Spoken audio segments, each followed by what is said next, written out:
By the time this video is uploaded, WrestleMania 28 will be 40 days away. And sure, that's a very long time. But after the Elimination Chamber last night, it probably will not be very long. Because I'm surprised how fast this last year has gone. Because some of these matches were set in stone a year ago. Like for the example right here, John Cena versus The Rock was set in stone after last year's WrestleMania, the day after WrestleMania. Had people talking all over the world. Survivor Series was a big test because The Rock and John Cena were tag team partners against Miz and R-Truth back then, I believe. And it was actually a pretty good match. Ring rust was a concern for a lot of people, including myself, with The Rock, even though he's been in billions of movies and all this crap. You know, he hasn't been in an actual ring live since maybe 2003, 2004 back then, since with his last match with Goldberg. Back then, believe it or not. And he passed with flying colors. I mean, it was unbelievable. I thought that, at least maybe a little bit of ring rust, but whatever. And then, of course, it keeps going, pay-per-view after pay-per-view, with John Cena and his fucking bullshit. With him beating Kane, the Elimination Chamber, which probably was a filler to begin with. And I'm surprised I didn't figure that out until after that match. But, you know, it is what it is. But it does not matter what John Cena said on Raw. My opinion has not changed since when this was announced 1 year ago. The Rock will kick John Cena's ass all over the arena. And little Jimmy's, fuck you, your hero is going down. Now this next match was announced tonight. Even though, you know, for weeks we've been hearing The Undertaker and Triple H going back and forth, the COO and the Dead Man, the Last Outlaw, going back and forth about who will be possibly the better man. Would the streak be intact? 20-0. And for the longest time, I thought this was going to happen a few weeks ago. I mean, I love the fact that they brought Shawn Michaels in for that part of the little angle there. I mean, the promos every week, including this week, were brilliant on The Undertaker's part. Triple H had very good points as well. That The Undertaker is a dynasty. The Undertaker is one of the franchises of the WWE. And to kill it would be horrible. And to be honest, why would Triple H go do that? Only to stroke his own ego. I would say if anyone was going to break the streak, which I don't think would, but if they were, give it to a young guy that will probably use that torch that will be passed down. Use that torch that might be used and possibly make him a star, because if you break the streak, your career is going to skyrocket no matter where you are in the card or what gimmick you have. It doesn't matter. I mean, that's a hell of a thing. I mean, I grew up watching The Undertaker. And, you know, just the awe and everything The Undertaker has done through over his career. No one could beat him in the streak. 19-0. And finally, we have the match made. Finally. Triple H versus Undertaker is made. But this is where I am even shocked. I knew the match was going to happen, but not like this. Hell in a Cell at WrestleMania 28. We have not seen that since the match against the Big Boss Man. And that's a very long time. We've seen a WrestleMania Hell in a Cell match in general. Not just one with The Undertaker in it. And both men have a great history in the Hell in a Cell. So, if this was a normal match, I'd give it to The Undertaker, bar none. But honestly, the right thing to do, and I don't even know why Triple H is in this match, and you know he should have stayed out, in my opinion. Probably give it to another guy or something. But the right thing to do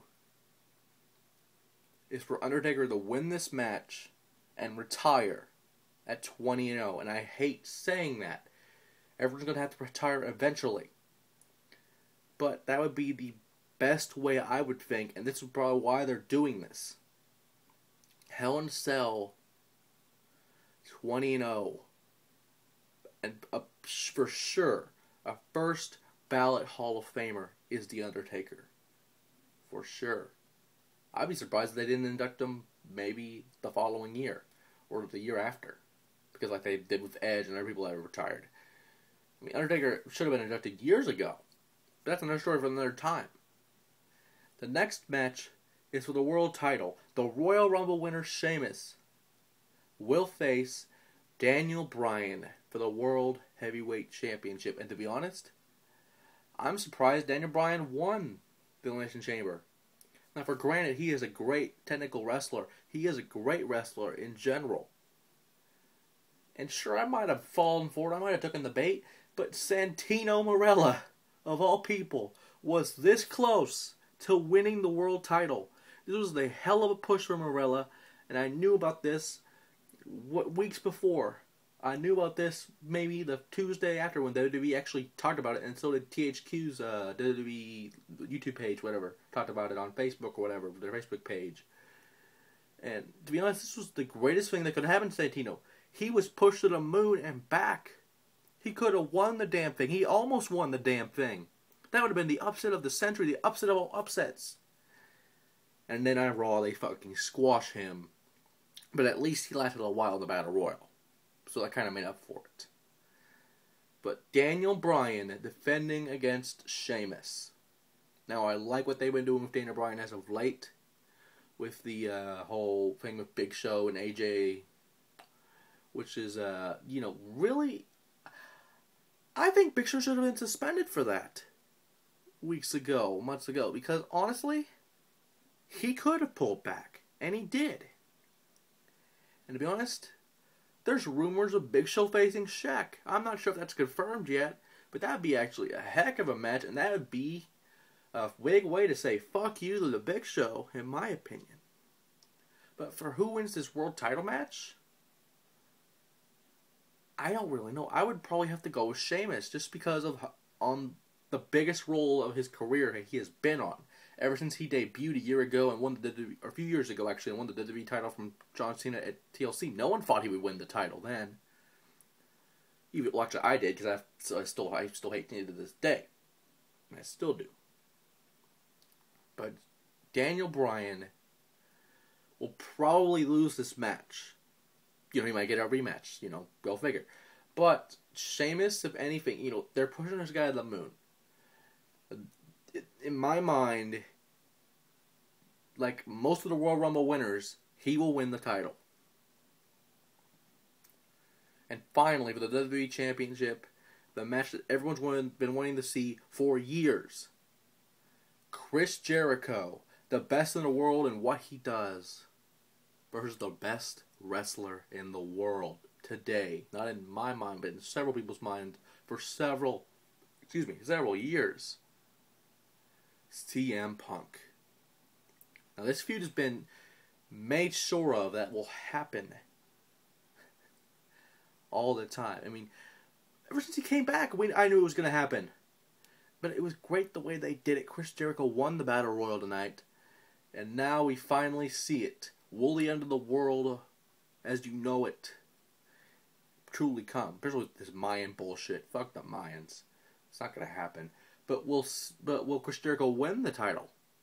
Or will CM Punk, the master of the pipe bomb, finally beat the real best in the world?